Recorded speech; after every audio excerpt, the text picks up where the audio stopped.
Well, buongiorno people, check it out. This little thing has been beat to within an inch of its life. It has spent many days on the beach in the sand. It's about 20 years old now. But you know why it's so good? This is why.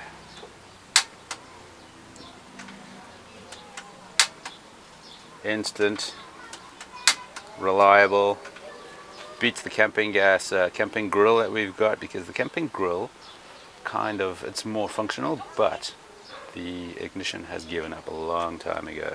And here, bang, very soft start, really cool. And why is this on the counter is because we ran out of gas. So to those of you who do not live in Europe, on the left is a French bottle and on the right it is Spanish.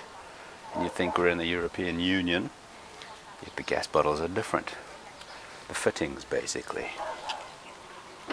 In France we have one of these regulators. In Spain it's like this. Wouldn't you know it?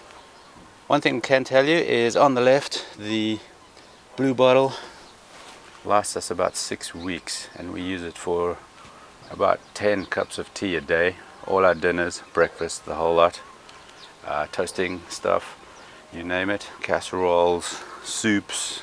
It gets used a lot. 6 weeks for 13 kilos. On the right, a bottle from Spain, about the same size. It might be half a kilo more. That one lasts 8 weeks. And you know what? It costs less. 17 euros, 30 euros. Also, one thing is interesting. In France, you just pop into any service station and you get yourself a bottle easily. In Spain, it's regulated, so you don't get a bottle if you don't live here with a contract. And you have to make a contract with the company, like this is Repsol, the orange one. So how did we get this bottle?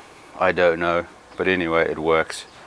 It's cheaper, it lasts longer. I'm going to say Spain wins the gas wars with France.